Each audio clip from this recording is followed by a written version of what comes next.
nation in Europe is being bombarded by Islamic nations. Not with guns and cannons and everything, but with religious problems, with political problems. Every nation in Europe right now has a population of Muslims that have grown to be citizens, that have entered into the political systems and in their parliaments. Even dear old England has Muslims in the parliament. Even in the United States, we got Muslims in the White House. Now, that's nations rising against nations, and kingdoms against kingdoms.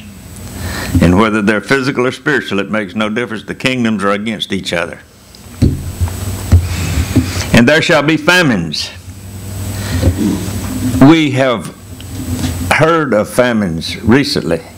Haiti, Indonesia, even in New Zealand, we had earthquakes.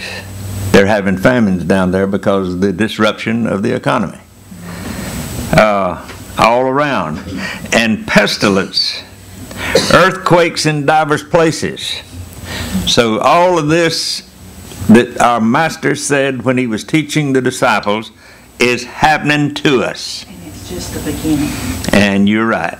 Next verse. All these are the beginning of sorrows. There is a time for sorrow. Yahweh's people, they will go through a little sorrow, but they know that there's an end, so they're encouraged. They're not troubled by it. But the people who don't know will be troubled.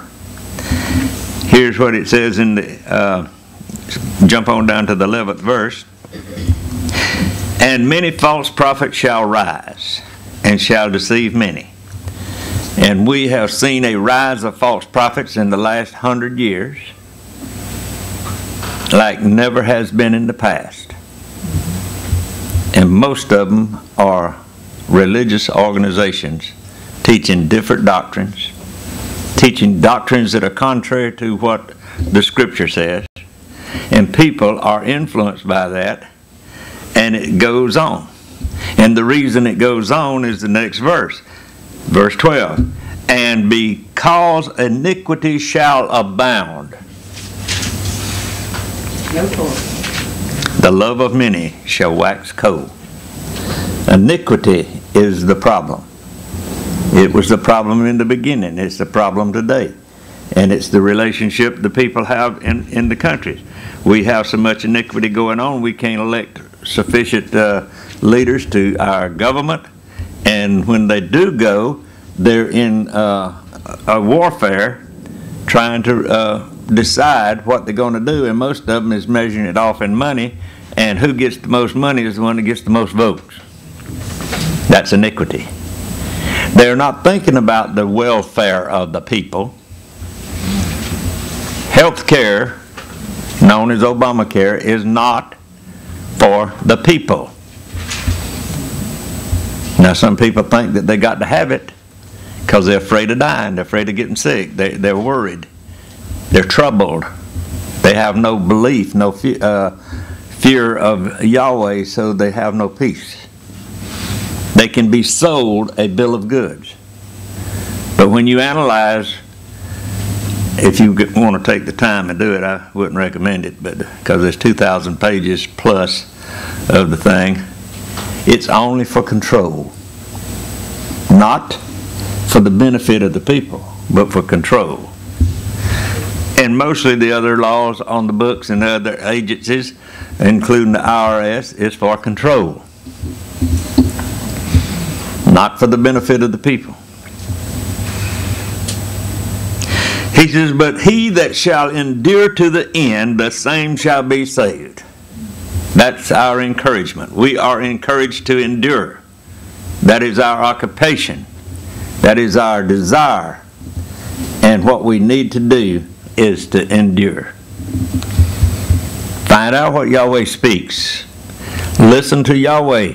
Don't listen to a man. A man's idea. Especially one that would like to have us in their control. We don't need anybody controlling our lives. Yahshua controls our life. Yahweh has the plan for our life. We know from the word that speaks to us that Yahweh is in control. And he said, if we endure, we shall be saved. And this gospel of the kingdom shall be preached in all the world for a witness unto all nations, and then the end shall come. And you know, we say, well, the gospel's surely been preached. The gospel has been on the airways for 50 years, and with all of the modern television and communications and everything, and the preachers is on the television preaching, and it's going all over the world. But are they preaching the gospel? Yahweh speaks. Is Yahweh speaking through their message? That's the problem that the world don't see. And that's what we need to understand. Allow Yahweh to speak. Here's what Yahweh says. Moses was talking to the children, encouraging them to live right and listen to the word of Yahweh. I'm going to use the 19th verse as the key verse. I'll read it. Deuteronomy 30:19. Deuteronomy 30:19. I call heaven and earth to record this day against you, that I have set before you life and death, blessing and cursing. Therefore choose life, that both thou and thy seed may live. Now that's the key. That's where we have been introduced to Yahweh's will.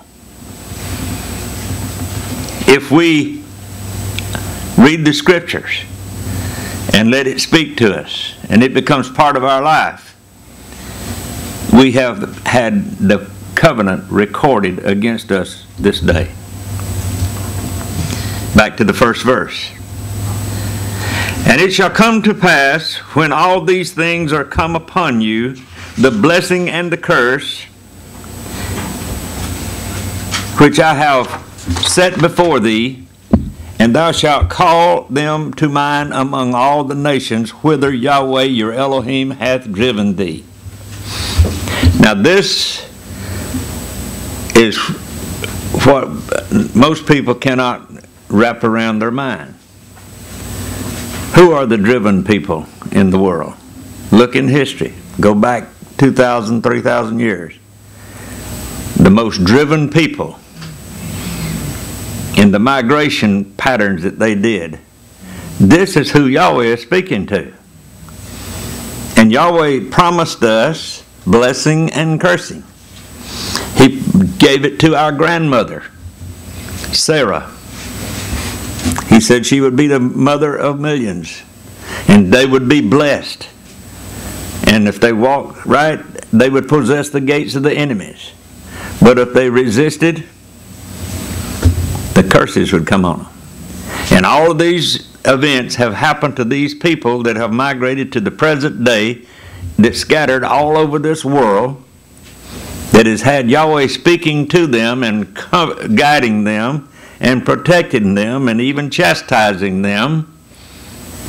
And we have been chastised severely if we read the history like it's supposed to be read.